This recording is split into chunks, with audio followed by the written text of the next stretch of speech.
네, 생생법률쇼 진행을 맡은 김유리입니다. 이 세상의 이슈를 법률적 시점에서 다뤄보는 본격 토크 블록버스터, 법률 이슈 토크 시작했습니다.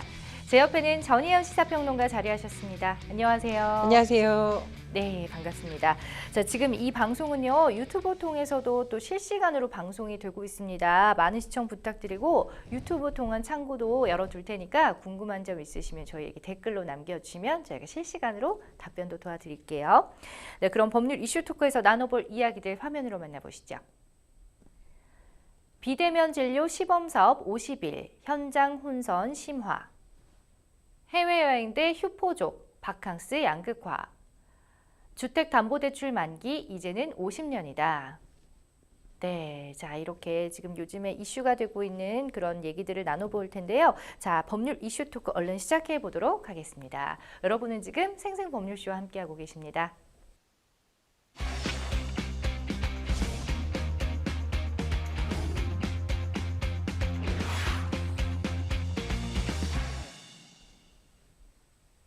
법률 이슈 토크 첫 번째 주제는 비대면 진료 시범사업 50일 현장 혼선 심화입니다. 자, 아무래도 말도 많고 탈도 많았던 비대면 진료 시범사업이 시작된 지가 이제 50여일이 됐는데요. 의원급 의료기관을 한정해서 재진을 원칙으로 예외적인 초진만 비대면 진료를 허용하는 게 이제 핵심 골자였죠. 자, 제 주변에도 이제 비대면 진료를 받았다고 하는 분들이 점점 많아지기 시작하던데 혹시 평론가님 비대면 진료 받아보셨는지요? 아니요, 저는 받아보지 않았습니다만 언론 보도를 보니까 지난 3년간 비대면 진료, 이제 원격 진료를 받았던 숫자가 3,600만 건이다라고 보건복지부에 집계가 됐다라고 하니까요. 네. 아, 내가 이용해보지 않았으니까 안 했다는 아닌 것 같습니다. 특히 이제 코로나19라는 특수성이 있었기 맞아요. 때문에 아마 굉장히 많은 수가 했다는 것을 보고요. 비대면 진료에 대해서는 지금 이제 용어가 보통 뭐 원격 의료라는 말을 쓰기도 하고 이 뭐 용어를 바꿔야 된다 이런 논의도 되고 있습니다만은 화상 진료를 일단 원칙적으로 진행을 하는데 만약에 정말 뭐 스마트폰이 없다 네. 이렇게 어려운 경우에는 예외적으로 음성 전화를 하는 방식을 말하는 것입니다. 그래서 일방적으로 우리가 뭐 이렇게 뭐 채팅을 하거나 문자를 보내거나 이런 거는 현재 법상으로는 비대면 진료라고 보기는 좀 어렵다고 생각이 들고요. 네. 제가 말씀드린 이런 방식을 보통 이제 법상으로 우리가 허용되는 한으로 볼 수가 있습니다. 그런데 이제 뭐 제가 여러 가지 말씀을 드리겠는데 이게 이제 확실히 법적으로 정립되지 않고 여전히 논란 중인 부분이 많기 때문에 네. 엄밀히 말하면 지금은 과도기, 말 그대로 시범 사업이 진행되는 기간입니다. 그렇군요. 후기를 들어보면 이제 편해서 좋았다는 분들도 계신데 사실 저도 받아본 적이 있거든요.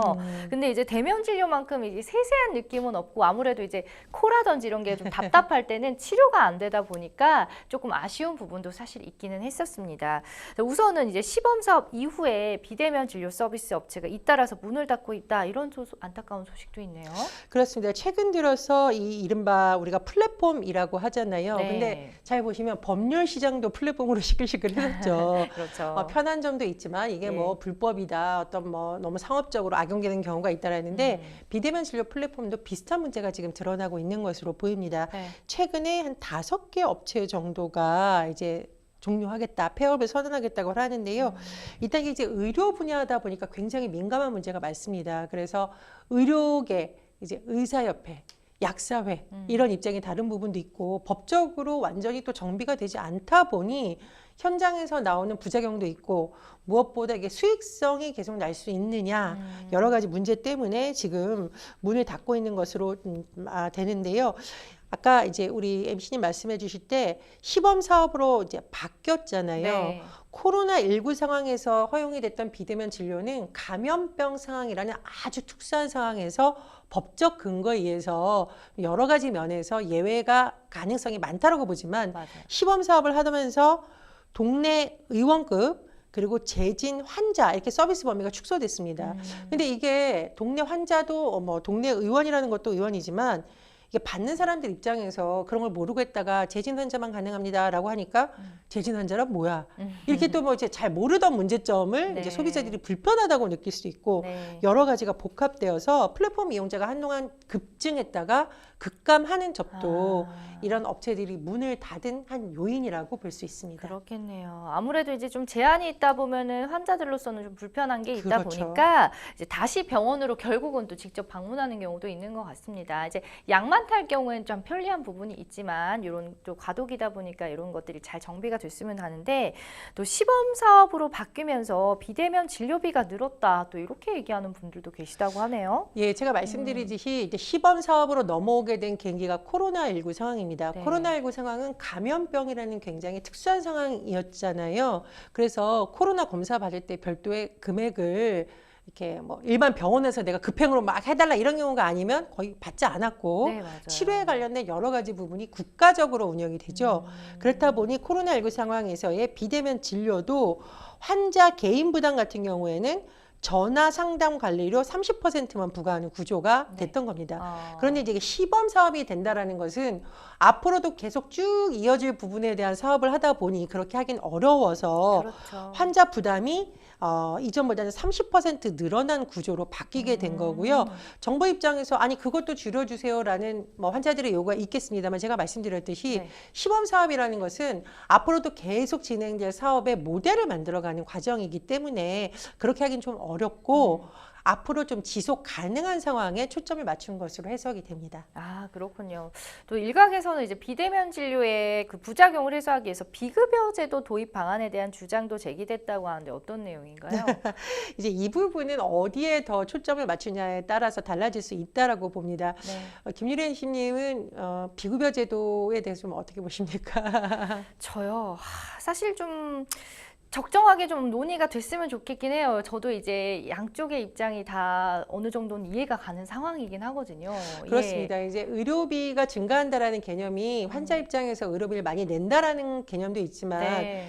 이게 그냥 아무 때나 쉽게 뭐 이제 그 건강보험도 뭐 되고 해서 막 하다 보면 의료비가 증가가 되고 이게 실질적으로 효과가 있느냐 맞아요. 이제 이런 의문이 제기될 수가 예. 있겠죠. 그러니까 이 부분에 대해서 일정 부분 좀 브레이크가 필요하다. 그것이 비급여 제도이고 네. 의사가 오히려 또 비급여 제도는 그만큼의 책임을 질 수 있다. 이런 주장이 일각에서 나옵니다. 하지만 일각에서 나오는 주장은 뭐냐면 비대면 진료를 확산시키자라고 주장하는 근거 중에 하나가 네. 고령화 문제거든요. 예, 이 맞습니다. 고령화 문제라는 것은 여러 가지를 내포하고 있는데 환자들이 이용할 수 있는 접근성이라는 것은 이제 편하게 그 의료 서비스를 이용할 수 있느냐도 있지만 네. 사실 이제 그 금액적인 경적인 부분도 연관이 돼 있어요. 그렇죠. 그래서 만약 이게 비급여로 진행이 된다면은 경제적 약자들은 비대면 진료를 오히려 받지 못하는 현상이 네, 일어나는 거 아니냐. 맞아요.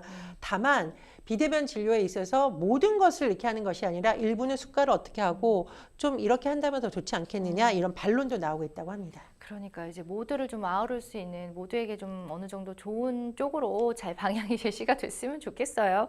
자, 비대면 진료의 이제 비급여도 우리 전문가님은 또 어떻게 보시는 평론가님의 입장 좀 궁금해요, 저는. 저는 의료 분야 예. 전문가는 아니지만 예. 의료에 있어서의 공공성은 굉장히 중요하다고 보는 입장이에요. 네. 사실 이제 우리나라 유학생들이 미국에 가서 무서워서 치과 못 간다 그런 얘기 한 번쯤 맞아요. 들어보셨죠? 그럼요. 그래서 방학 동안에 들어왔을 경우에 치과 먼저 가고 그런다라는 것이 맞아요. 이 의료라는 것은 공공성이 정말 중요한 정책이라고 저는 생각을 합니다. 예. 그래서 일단은 비급여가 아니었을 때 여러 가지 부작용이 있다면 좀 예외적으로 좀 적용을 해서 섬세하게 만드는 과정이 필요하지 비급여를 원칙적으로 다 확산했을 경우엔 제가 아까 말씀드렸듯이 노령화라든가 네. 사회적 약자를 배려한 어떤 공공성의 원칙이 많이 훼손될 수 있기 때문에 그런 차원에서 많이 논의가 되었으면 좋겠고요. 예. 제가 이 비대면 진료와 관련한 여러 가지 논의와 관련한 뭐 토론회라든가 이런 자료를 찾아보면서 좀 아쉬웠던 부분은 지금 이 논의에 참가하는 세계 직역군이 크게 예. 의사와 관련된 직역, 아. 약사와 관련된 직역, 예. 그리고 이제 바이오 산업이라든가 플랫폼 산업과 관련된 직역 세 군데예요. 네. 근데 의료의 존재 이유는 환자잖아요. 그렇죠. 근데 사실 환자 단체라는 것이 어느 기관이건 대표성이 있고 한지가 제가 보기에 우리나라가 딱 안 되어 있죠. 그러면 사실 보건복지부라고 우리는 볼 수밖에 없는 건데 정부가 대다수 국민을 대변해서 그래서 이제 보건복지부의 적극적인 개입이 어쩔 수 없이 필요하다라고 예. 이제 저는 보는 거고 예. 보건복지부도 언론 보도를 보면 뭐 적극적으로 뭐 규제도 검토하고 환자 입장에서 어떤 것이 맞는지 검토를 하고 있다라고 합니다.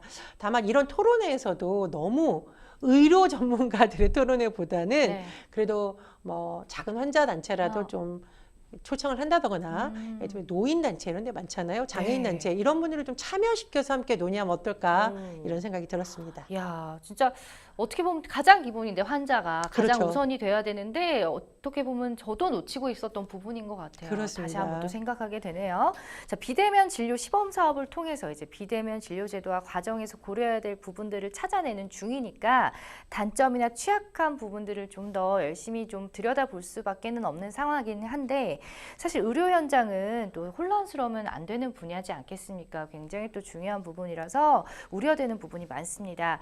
그 의사들의 반응은 어떤지 저희가 이제 환자 입장도 중요하지만 또 의사분들도 중요한 입장이 또 될 수가 있기 때문에 최근에 대한의사협회 의료정책연구원에서 비대면 진료 의사의 인식조사를 실시를 했대요. 그런데 이 비대면 진료를 반대하는 의사들이 조금 줄어들었다 이런 또 결과가 나왔네요. 일단 회원 1,786명을 대상으로 설문조사를 해봤는데 네네.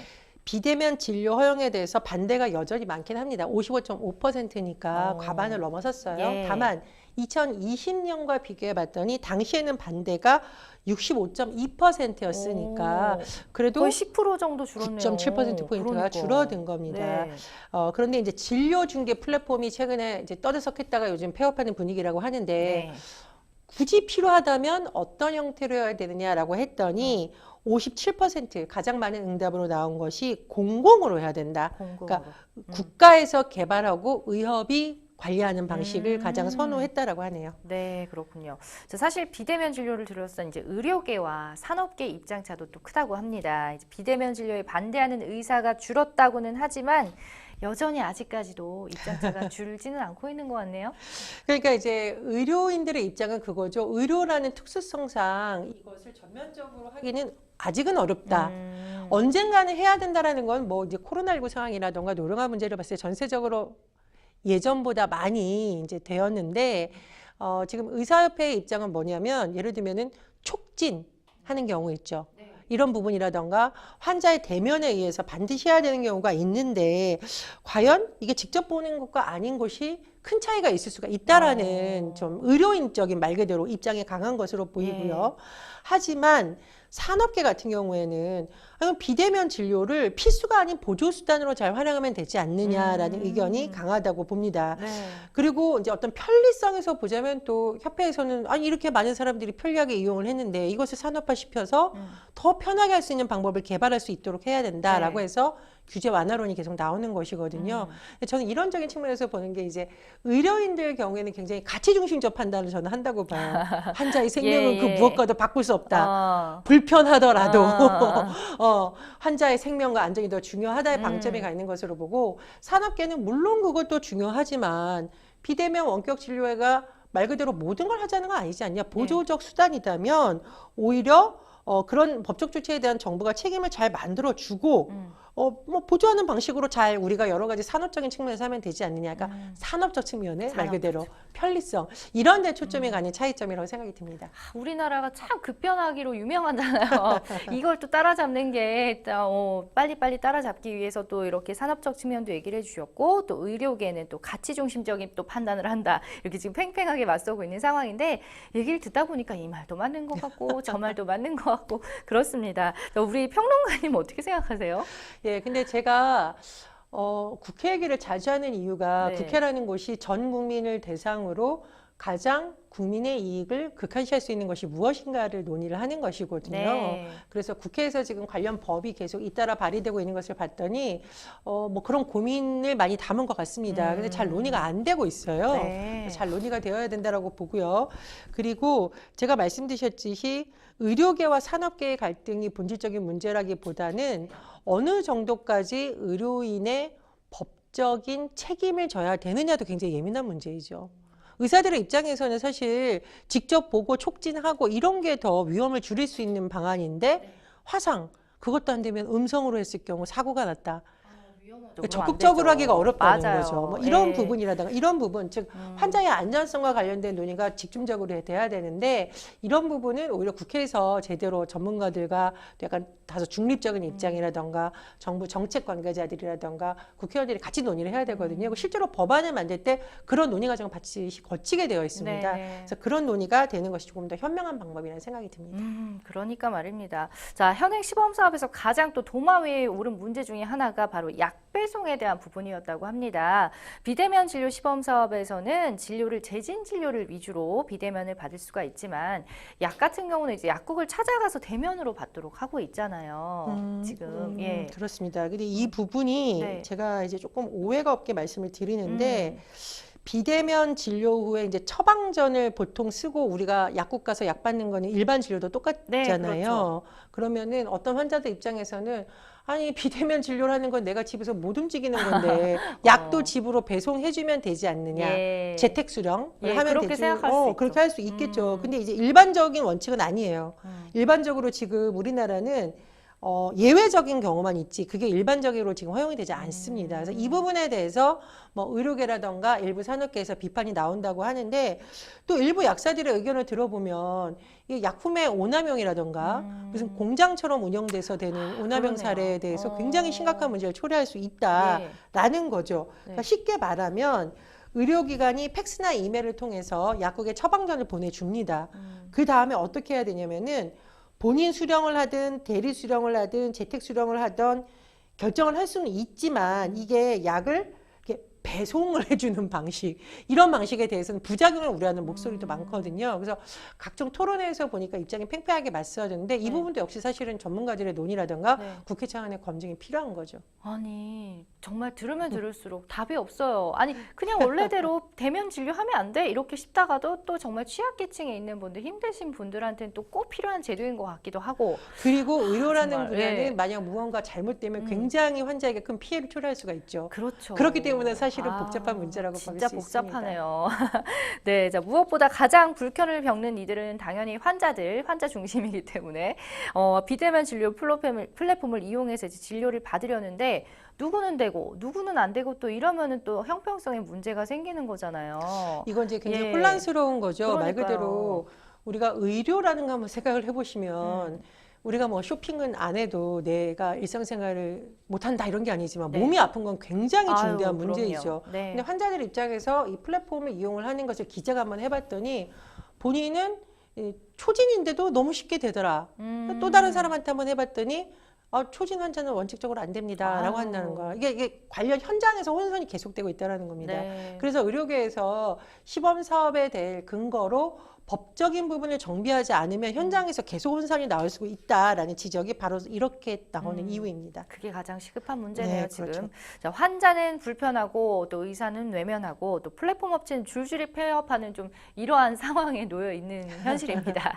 네, 보건당국의 입장은 어떤지 궁금합니다. 일단 뭐 시범 사업을 6월부터 실시한 거니까요. 아직 한 달 반 정도 지난 거고 네. 그것에 대해서 자문단 평가를 하거나 여러 가지 효과를 검증하는 거 그리고 그걸 토대로 시범 사업을 어떻게 개선하다 나갈지를 결정하겠다라고 보건복지부에서 밝혔는데 네.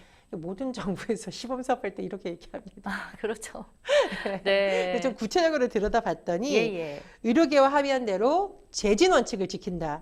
의원급 원칙은 되도록 지킨다라는 거죠. 큰 틀은. 네.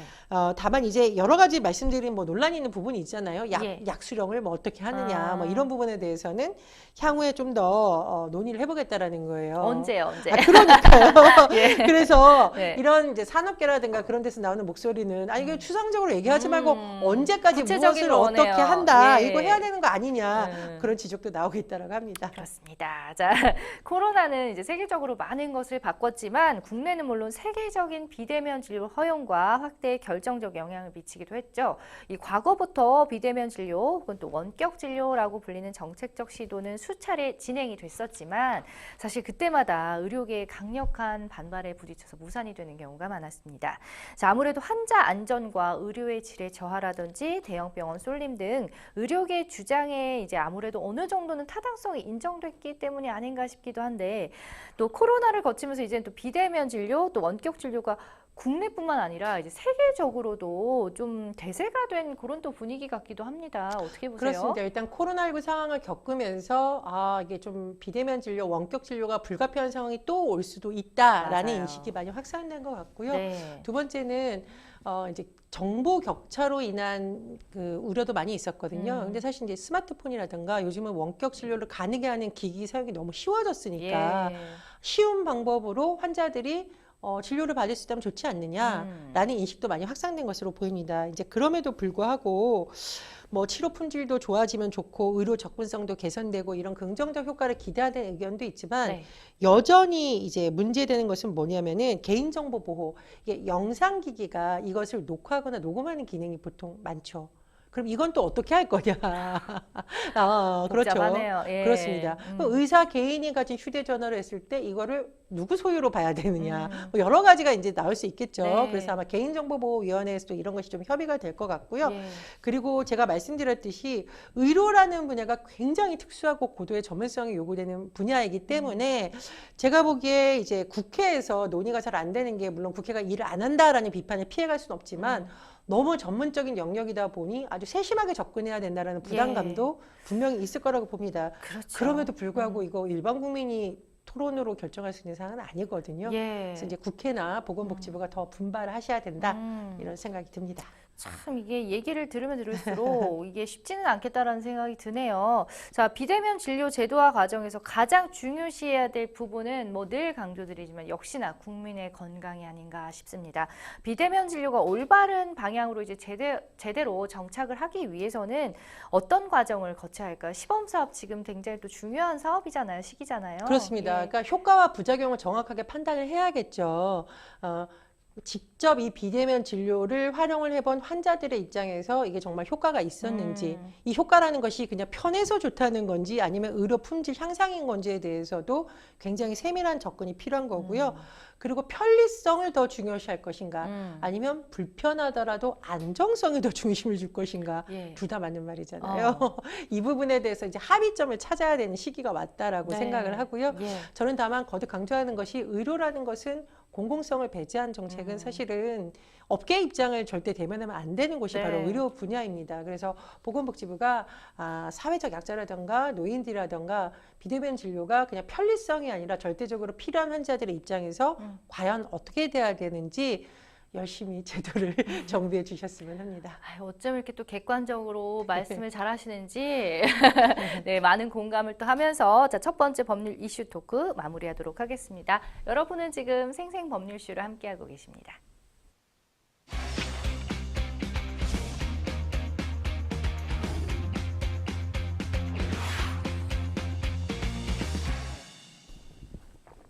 네, 법률 이슈 토크 두 번째 주제는요. 해외여행 대 휴포족, 바캉스 양극화입니다.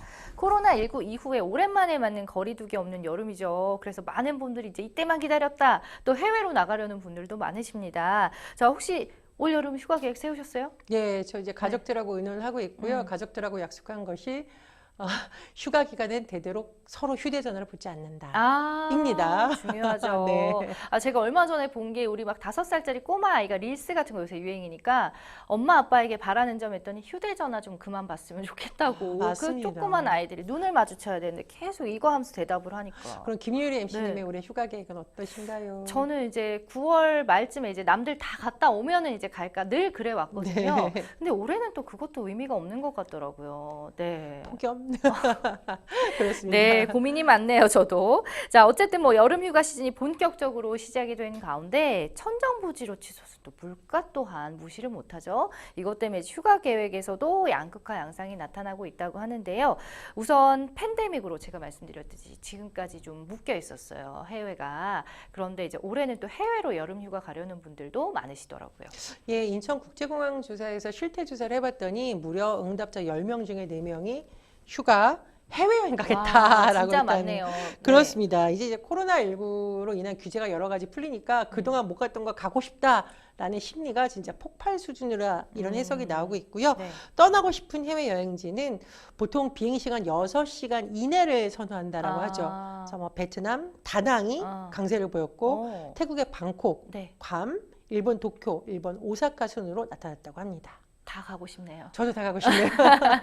자, 해외여행 이제 수요가 늘면서 상대적으로 제주국제공항으로 가는 국내선 공급 좌석은 또 줄어든 것으로 나타났다고요. 저 깜짝 놀랐는데 올해 1월에서 6월 한번 파악을 해봤습니다. 네. 그랬더니 국내선 공급 좌석이 지난해 같은 기간보다 190만 4천여 석이 감소를 했다고 합니다. 왜 그러냐? 예, 예. 해외여행을 하려는 사람들이 늘어났기 때문이죠. 국제선 공급 좌석이 지난해 4,915석에 그쳤어요. 올해 47만 석이 넘어서 네. 9,590%가 늘어났다라고 합니다. 아. 한마디로 국제 여행에 대한 수요가 진짜 폭발한다라는 예. 말이 적절한 것으로 보이고요. 말 그대로 이제 이 예전에 항공기 타기가 너무 어렵잖아요. 네. 코로나19 시기에. 여러 가지 이제 분산이 되는 데다가 최근에 엔저 현상이 겹치면서 맞아요. 또 일본으로 지금 빨리 여행 갔다. 이런 흐름도 많이 영향을 미쳤다고 합니다. 그러게 말입니다. 뭐 요즘에 이제 코로나 때문에 제주도에 대부분 많이 가셨었잖아요. 그때는 네네. 이제 좌석도 꽉꽉 차 있었고 제주도 가면 이제 맛집마다 줄을 막 몇 시간씩 서서 먹었다 이런 분들도 많으셨는데 지금 이제 해외여행 수요가 몰리면서 일부 지역에서는 여권 발급도 예상보다 길어져서 미리 준비를 해야 된다 이런 얘기가 있더라고요. 그렇습니다. 예전에는 한 3일에서 4일 정도면 여권이 발급이 됐는데 네. 지금 너무 수요가 말려서 한 8일에서 9일 정도 여유 있게 하는 게 좋겠다라고 여러 가지 이제 자치단체에서 안내를 하고 있다라고 예. 합니다. 그리고 여권 사진에 대한 안내가 자세히 나와 있거든요. 네네. 6개월 이내에 촬영한 사진, 가로 네. 3.5, 세로 4.5, 사진 배경 흰색 뭐 이런 게 있는데 가끔 제가 네. 여권 발급하는 거 업무 하시는 분들한테 얘기를 들었는데 네. 이런 사진 좀 제발 구이? 가져오지 어.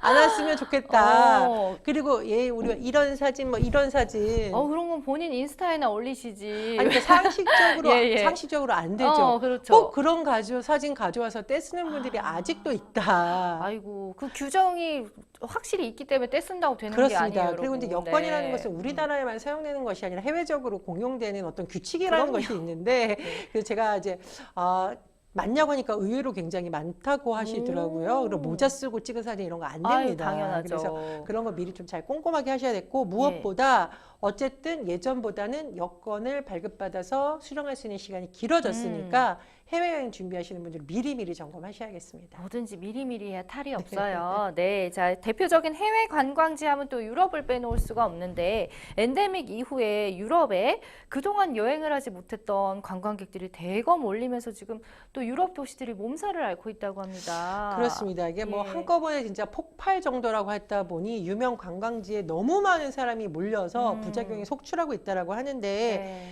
예를 들면 뭐 숙소 가격이 폭등해서 아우, 이런 현상도 너무 맞아요, 일어나고요. 요즘 다. 어떤 관광지는 사람들이 너무 많이 몰려서 쓰레기가 넘친다. 이런 소리도 나온다고 해서 네. 일부 지역에서는 지금 방문객 숫자를 법령으로 제한하겠다. 그렇지 그렇게까지. 않고선 이게 도저히 감당이 안 된다라는 거죠. 그래서 이게 오버 투어리즘이라는 말이 나온다고 하는데 네. 이게 이제 보복 소비라는 말이 한동안 유행이 나왔거든요. 이게 예. 보복 소비 좀 과격한 말이 뭐냐면 마치 복수하듯이 내가 그동안 억눌렸던 여행을 확 간다거나 소비를 확 한다거나 네. 이런 심리거든요. 예, 예. 그런 시기가 맞물려서 유럽의 관광지들에 너무 많은 사람들이 특정 시기에 몰리면서 유럽 곳곳이 거리도 몸살을 앓고 유명 관광지라던가 문화유산들이 좀 훼손되는 일도 있다. 이런 보도도 나오고 있습니다. 그러니까요. 너무 억눌렸다 폭발을 했네요, 네. 지금. 한편 올해 전 세계를 덮친 이상기후, 우리나라뿐만 아니라 전 세계적으로 지금 우리나라도 이제 더 이상 장마 이게 아니라 우기라고 표현을 이제 한다고 그렇죠. 하더라고요. 자, 오히려 이제 관광 수요가 감소할 수도 있다. 이런 또 한편에서는 또 시각도 있다고요? 지금 이탈리아, 뭐 프랑스, 스페인 다 가고 싶은 곳이죠. 나가고 싶네요. 네. 너무 덥다. 이런 보도가 계속 나오고 있네요. 저도 기사 봤어요. 예, 이탈리아 뭐 남부의 어떤 곳은 48도에 육박할. 맞아요. 48도면 관광을 할 수 있을까 싶습니다. 그래서 아마 네. 오히려 감소할 거다라는 전망이 나오고 있고 스페인, 프랑스 최근에 계속 폭염 경보 내리고 있다라고 네. 하거든요. 그래서 일시적으로 이런 유명 관광지에 해외에서 관광객이 몰릴 수는 있는데 오히려 좀 시원한 곳이 더 각광받을 수도 있다. 그래서 예를 들면 네덜란드 암스테르담, 덴마크 코펜하겐 이런 네. 곳이 각광받을 수 있다라는 전망도 나오고 있습니다. 미리 가야 되는데 그런데 또 몰리기 전에. 자, 그런가 하면 요즘에 또 휴포족 또 휴포자 이런 말이 나오고 있다고 합니다. 이런 말은 뭐 자꾸 잘도 지어냅니다. 그죠? 자, 휴가를 포기했다라는 건데 그 이유가 이제 물가 상승으로 인해서 가계 소비 여력이 좀 어려워지면서 휴가를 미루거나 휴가 계획 아예 또 취소하는 거라고 하죠. 그렇죠. 한쪽에서는 해외여행 간다고 난리인데 어떤 네. 쪽에서는 아예 휴가를 포기하겠다. 이런 어떤 휴가도 양극화가 나타난다. 이런 현상을 볼 수가 있는데 물가가 정말 심상치가 않아요. 맞아요. 제가 아는 분 중에 한 분이 해외여행 가지 않고 국내 여행을 네 식구가 갔다라고 합니다. 네. 엄마, 아빠, 아이 둘. 움직여서 밥 한 번 사 먹으면 10만 원 금방이더라. 그런 그럼요. 말씀 하시거든요. 예. 그렇다 보니 그냥 올해는 휴가 포기하자. 예. 이런 사람들이 나온다는 거고요. 또 뭐 좀 긍정적으로 그래 휴가 못 가니까 집에서 바캉스 즐기다. 그래서 홈캉스 이런 말도 나오고 있죠. 실제로 뭐 호텔 숙박료가 지난달에 11% 상승했다. 뭐 물가가 너무 비싸다. 짜장면이 얼마다 이런 뉴스가 계속 나오고 있다 보니 아마 슈퍼자도 나오고 홈가스 정도 나오는 것으로 보입니다. 제가 또 꼰대 같아서 말 안 하려고 그랬는데 네. 우리가 언제부터 이렇게 휴가 때마다 해외를 가고 이렇게 화려하게 놀았다고 그러잖아요. 뭐 계곡에서 이제 물 담그고 수박만 먹어도 행복했던 때가 있었는데 같은 꼴대신 것 같은데 그런 말하면 청년들이 화낼 것 네, 같습니다. 밖에서 우리 청년들이 우리 제작진들이 웃고 있는데 네. 예. 그러니까 말입니다. 또 시대를 또 반영을 해야 되긴 하네요. 예. 그래서 실제로 국내 주요 관광지는 또 확실히 피서객이 줄어든 것으로 나타났대요. 왜 이런 현상이 나타난 걸까요? 일단 덥다 그러면 떠나자 바다로 이렇게 딱 떠오르시죠. 네. 동해안 이제 피서객을 한번 집계를 해봤다라고 합니다. 네. 이제 지난 11일까지 보통 이제 1일부터 11일까지 잡거든요. 예. 피서객이 28만 3천 명. 어. 지난해 같은 시기보다 30% 정도 줄었다고 하네요. 왜 그럴까 봤더니 바다 하면 역시 날씨가 좋아야 되는데 최근에 장마 맞습니다. 날씨가 영향을 많이 미쳤고 특히 주말에도 비 오면 사실 이런 어떤 해안에서 계시는 분들 울상 짓거든요. 그럼요. 그런 것이 많이 영향을 미쳤다고 하고요. 또 아까 말씀드렸는데 왜 이제 국내 여행보다 해외 여행이 폭발하고 있는 이 현상이 있잖아요. 네. 그러니까 코로나19 때 못 갔던 해외 여행을 가고 싶어 해서 증가하는 것도 국내 어떤 관광객들이 줄어드는 주요 피서지에서 방문객이 줄어드는 것과 연관성이 있다는 분석이 나오고 있고요. 또 하나 고물가. 맞아요. 아예 휴가 포기하는 사람들이 있다 보니 이런 여러 가지가 영향을 미쳤다는 분석이 나오고 있습니다. 사실은 저도 이제 휴가 계획을 세우면서 보니까 국내라고 더 저렴하고 이러지 않더라고. 그래서 오히려 해외로 나가는 분들이 그런 그렇죠. 이유로 또 나가는 분들도 이 가격이면 해외 가지 이런 분들도 많으신 것 같습니다. 네, 자 어쨌든 뭐 물가도 그렇지만 날씨와 뭐 이런 것들도 한몫을 한 것 같은데 사실 뭐 여행을 떠나면은 물가 상승 뭐 외식만 하더라도 아까 말씀해 주셨던 하루에 그냥 10만 원이 뚝딱 나가는데요. 숙박비에 식사비용, 교통비용 등 뭐 여기에 식구들이 다 함께 떠났을 때 인원이 추가될 때마다 또 추가 비용을 받는 곳들도 굉장히 많아요. 자, 뭐 바가지 요금을 요구한 관광지 숙박업소나 또 음식점들도 많은데 여기에 대해서 자업자득이다. 또 무리하게 요금을 올리더니 부메랑이 됐다. 이런 쓴소리도 한다고 합니다. 이 부분에 대해서는 어떻게 생각하시는지요? 그러니까 우리가 예. 휴가는 즐거우려고 가는 건데 가봤더니 무슨 뭐 어떤 전이 한 시장에서 3,000원이면 사먹는데 25,000원이 되더라. 예. 바가지를 써서 굉장히 모텔 작은 곳이었는데 호텔보다 더 비싼 비용을 받았는데 아이들 때문에 울며 겨자 먹기로 갔다. 이렇게 마음 상하는 후기가 요즘은 또 인터넷에 올라오면 네. 그곳이 어디냐 해서 네티즌 수사대가 또 추적을 해서 상호까지 하고 혼쭐 이런 현상이 내주자, 혼쭐 막. 내주자 예. 이렇게 돼 있죠. 그래서 사실은 이거는 법적으로 근데 일일이 물가와 이런 뭐 예를 들면 숙박료가 얼마로 해라 이렇게 규제하기가 쉽지가 않습니다. 네. 그래서 이 부분은 그 지자체와 그곳에 있는 협회 이런 곳에서 자정 노력을 좀 해야 되는 부분이고요. 그럼요.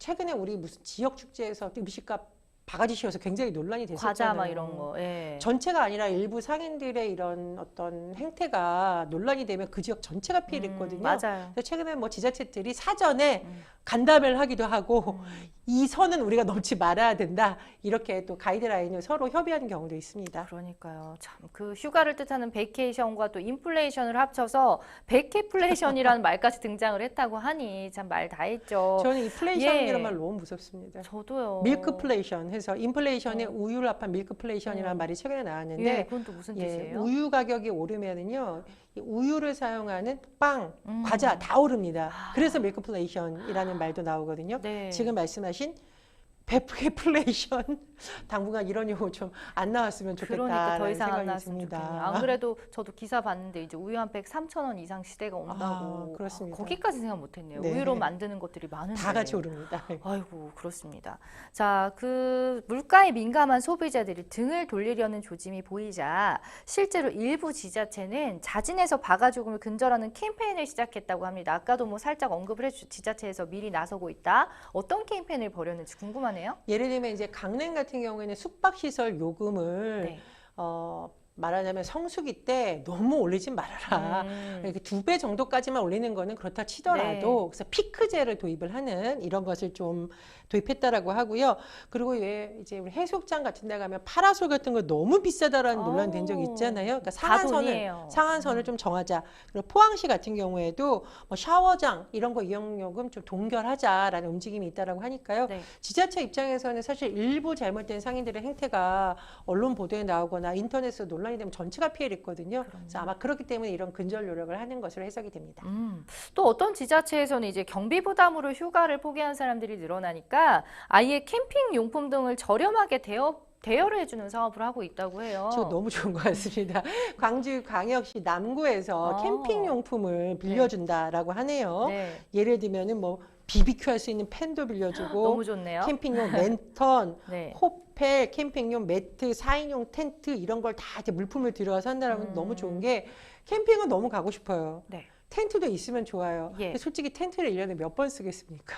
잘 안 쓰죠. 근데 가격도 비싸요. 비싸죠. 그래서 이제 많은 사람들이 망설이다 보니까 지자체에서 이렇게 대여해 주는 것을 하고 있다라는데 저는 박수 쳐주고 싶습니다. 네, 아주 좋은 제도인 네. 것으로. 네. 또 요즘에 이제 홈카스족도 늘어났잖아요. 이렇게 집에서 휴식을 즐기는 노하우라든지 혹은 좀 저렴하게 가성비 있게 휴가를 보내는 방법 이런 것들도 좀 유행처럼 공유가 되고 있다고 하는데. 그래서 언론문을 예. 보니까 책을 읽어라라고 하는데 저는 좀 솔직히 짜증이 확 나요. 예. 그래서 네, 본인이나 읽으세요. 뭐 이런 느낌으로. 물론 물론 독서 좋죠. 근데 너무 모험생 같은 말을 들어서 공부가 제일 쉬웠어요. 그래서 다음으로. 이제 개인적으로 분노가 치밀었다는 거지 그 말씀해주신 분의 취지가 나빠지는 게 아니고 저는 차라리 주변에 그러거든요. 휴가 간다 그러면 제발 책 보지 말고 뉴스 보지 말고 만화책을 차라리 봐라. 만화책 좋아하시더라고요. 지난번부터. 만화책을 봐라라든가 예. 평소에 못 보던 웹툰을 봐라. 그러니까 복잡하게 생각하지 말고 좀 머리를 비우거나 아니 우리가 멍 때린다라고 하잖아요. 예. 휴가의 목적이 뭡니까? 쉬는 거잖아요. 맞아요. 근데 평소에 책 안 읽다가 꼭 휴가 가서 책 들고 가는 분들 있어요. 아니 물론 독서하면 좋죠. 근데 그 무거운 책 들고 와서 2페이지 읽고 와서 또 2페이지밖에 안 읽어서 이렇게 스트레스 받는 분들이 있더라고요. 맞아요. 그냥 가져가지 마시고요. 네. 차라리 가족들과 즐겁게 힐링하는 게 어떨까. 어디까지나 개인적 의견이라는 거고 요즘 이제 OTT가 워낙 잘 돼 있다 보니까 휴가 기간에 이거 몰아서 보면서 시원하게 집에서 식구들하고 수박도 먹고 이런 분들도 있으시더라고요. 맞아요. 개인의 취향의 문제니까 저는 뭐 그것도 좋다라고 생각을 하고 최근에 이제 내가 사는 도시를 다시 한번 보기가 또 유행이기도 해요. 서울 구경 해보셨나요? 의외로 잘 안 하게 되는 것 같아요. 저는 서울에 있는 게스트하우스를 예약을 해서 친구랑 서울 여행을 해본 적이 있습니다. 깜짝 놀랐어요. 제가 서울에 살지만 안 가본 곳이 의외로 너무 많은 겁니다. 그래서 그런 것도 좋고요. 또 제가 예전에 부산에 가니까 그 시 차원에서 운영하는 시티 투어 버스들이 우리나라 너무 잘 돼 있어요. 근데 우리가 생각을 못 했던 거죠. 그래서 너무 더우면 사실은 조금 힘들긴 할 수 있습니다. 하지만 2층 버스 이렇게 해서 자치단체에서 운행하는 시티 투어 버스도 많거든요. 그런 걸 활용해 보시는 것도 좋은 방법인 것으로 보입니다. 오히려 휴가면 꼭 지방이든 뭐 해외든 어디를 가야 된다고 생각했지 내 주변에 있는 곳을 돌아볼 생각은 못했는데 너무 좋은 방법인 것 같습니다. 굳이 경제적 이유가 아니더라도 나만의 느긋함을 즐기려 하는 사람들도 이렇게 많던데요. 분위기에 휩쓸리지 않고 내가 만족할 만한 휴가를 보내려면 어떻게 하면 좋을까요? 나에게 지금 무엇이 필요한가를 잘 보는 게 좋지 않을까 싶습니다. 제가 아는 분은 운동을 너무 하고 싶은데 휴가 때 운동하면서 보내는 게 너무 행복하다는 분들도 있어요. 그런데 수영 선수한테 휴가 때 수영하라고 하면 그건 일이죠. 사람마다 다르다고 생각을 하고 저는 개인적으로 모든 사람들이 스마트폰 보는 시간 너무 길거든요. 맞아요. 저도 깁니다. 저는 버스에 타서 제가 타는 순간부터 휴대전화를 보고 있다는 걸 인지하고 깜짝 놀랐는데 쉬는 기간만큼은 좀 휴대전화를 내려놓고 지내면 어떨까라는 생각이 드네요. 그러니까요. 저 연예인분들이 지하철 막 타고 다니시는 걸 봤어요. 얼마 전에. 그래서 어떻게 지하철 타냐 했더니 요즘은 오히려 옛날만큼 그렇게 관심이 없대. 다 휴대폰 보느라 아무도 자기 못 알아본다는 우스갯소리를 하시던데 진짜 요즘에 휴대폰 너무 많이 보는 것 같아요. 자, 법률 이슈 토크 이제 3번째 주제로 또 넘어가 보도록 하겠습니다. 이번 주제는 주택담보대출 만기 이제는 50년이다입니다. 우와, 50년. 네, 은행권의 주택담보대출 상품 만기가 최장 40년에서 이제 50년으로 늘어나고 있다고 하는데 50년이면은 참 그 옛말로 강산이 5번 바뀌어야 이제 내 집이 된다는 거거든요. 네, 인생의 반을 네, 보통 우리나라 예. 이제 남자 대학생들이 군대 갔다 오고 취직해서 월급을 제대로 받는 나이를 29, 30 정도로 얘기를 하더라고요. 네. 빨라야 예. 뭐 27, 28 시기라고 하는데 그러면 30년이면 30년이어도 68세인데 50년이면 78세가 되죠. 예, 아이고. 그래서 이제 어떤 면으로 생각을 하면 그래도 한 달에 갚아야 되는 비용이 너무 크지 않아서 좋기도 하고요 라는 말이 나올 수 있지만 거꾸로 50년이나 갚아야 돼 라는 또 반대 의견도 나오고 있는 상황인데 예. 어쨌든 최근 은행들에서는 이 주택담보대출 만기가 50년 이상 상품을 적극적으로 내놓고 있다라고 하고 말 그대로 돈을 빌리는 차주들의 부담을 좀 줄여주기 위해서다 라고 설명하고 있다고 합니다. 예, 뭐 그런 취지라면은 어느 정도 수긍이 갑니다. 이렇게 또 그만큼 또 비용이 부담해야 되는 것들이 갚아 나가야 되는 것들이 줄어드니까 부담을 줄여줄 수는 있을 것 같은데 이런 초장기 대출 상품 출시한 이유 또 다른 이유도 있을까요? 그거 외에? 있죠. 예. 이자 때문입니다. 이자. 은행의 가장 큰 수익이 이제 이자와 연동되죠. 나쁘게 네네. 말하면 이자 장사라는 비판이 나오고 있지만 은행 입장에서는 이 만기 대출이 늘어났을 경우에 계속 이자가 더 커지고 예. 갚는 사람 입장에서는 당연히 이자액이 늘어납니다. 특히 이제 인터넷 그러네요. 은행이나 이런 데서 최근에 주택담보대출 상품 굉장히 많이 내놓고 있거든요. 음. 그래서 앞으로 제가 보기에는 다양한 형태의 주택담보대출이 많이 출시되지 않을까 생각이 들어요. 아, 또 사실 뭐 집을 매수하면서 주택담보대출을 받을 때 무조건 긴 상품으로 대출받으라 이런 얘기들도 또 있거든요. 아무래도 원리금이 좀 매월 갚는 게 부담이 줄기 때문일 것 같은데 앞서서는 이런 얘기를 들었을 때는 소비자들한테 또 되게 매력적인 상품이 아닌가 싶기도 했었거든요. 왜냐하면 예. 우리나라에서 내 집 마련의 꿈이라는 말이 있을 정도로 주택을 마련하는 것을 굉장히 중요하게 생각을 하는데 내가 한 달에 500만 원씩 갚아야 집을 살 수 있다? 그럼 많은 사람들이 안 사지, 못 선뜻 사지요. 그렇죠. 그리고 예. 이제 집이라는 것이 뭐 1년, 2년 사용하는 것이 아니니까 장기적으로 봤을 때 한 달에 한 80만 원 정도 맞벌이 부부가 해서 50년이면 할 수도 있겠다라는 의미가 있고요. 또 중요한 것이 있습니다. 우리나라가 주택담보대출 그냥 막 내주지 않습니다. 정부에서 항상 법안이라든가 여러 가지 통해서 규제가 있거든요. 소득 대비 얼마의 선이 그렇죠. 있는데 네. 만약에 이 기간을 길게 늘렸을 경우에는 이 대출을 받을 수 있는 금액이 늘어나거든요. 예. 이제 원리금 상환을 얼마나 할 수 있냐 능력을 봤을 때. 그렇기 때문에 또 대출 규제에 있어 좀 자유롭다. 이런 긍정적 작용이 있다는 또 분석도 있습니다. 그러니까 이게 또 생각하기 나름이고 처해진 상황에 따라 달라질 그렇죠. 수가 네네. 있을 텐데 또 이자 규모는 아무래도 또 늘어날 수밖에 없는 거죠. 저는 예. 세상에서 제일 무서운 말이 이자인 것 같아요. 예. 예. 돈을 빌리는 입장에서 원금 갚는 거야 당연한데 네. 이자 갚는 거 굉장히 속쓰려 하시는 분들 아유, 많거든요. 아깝지요. 그렇습니다. 예. 그래서 만기가 늘어나서 매월 갚아야 하는 금액의 부담이 적어지는 것은 어떻게 보면 좋은 제도인데 당연히 이 기간이 늘어가면 이자 총 부담액은 늘어날 수밖에 없죠. 네. 예를 들어서 5억 원을 5.0% 금리로 빌렸다고 그냥 단순 계산했을 경우에 40년에 걸려서 갚으면 총 이자가 이거 맞네요. 6억 5,727만 원이고 이야, 총 이자만 네, 오. 50년이면 8억 6,241만 원이라고 하니까 이렇게 되면은 대출 이자가 원금의 172%까지 늘어난다고 합니다. 그러니까 세상에 공짜는 없고요. 네. 네, 고리대금 그렇습니다. 진짜. 그래서 어떤 분들은 예. 그러거든요. 이 이자 내는 이 월세 음. 내고 산다라는 분들도 일각은 있습니다. 그쵸. 어쨌든 뭐 내 집을 이자를 통해서 마련을 하더라도 그거 갚는 게 또 월세가 될 그렇죠. 수도 예, 있는 예. 거니까 더 이상 뭐 자가의 의미가 또 없는 것 같기도 하고 그렇습니다. 자, 일각에서는 이제 초장기 주담되는 이자가 원금에 육박하거나 원금을 넘어서는 경우도 있는데다가 집값이 하락할 경우에는 또 평생 빚의 노예가 될 수도 있다라는 생각이 있거든요.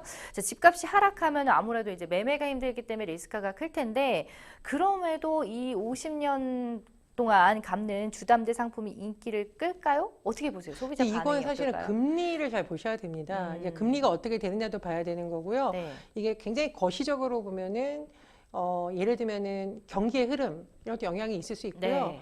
심지어 인구 다 상관이 있고요. 또 국가 정책이 어떻게 하느냐에 따라서 영향이 있습니다. 맞아요. 그래서 사실은 이제 주택 구입이라든가 주택 마련을 어떻게 할지는 굉장히 신중하게 해야 되는 문제거든요.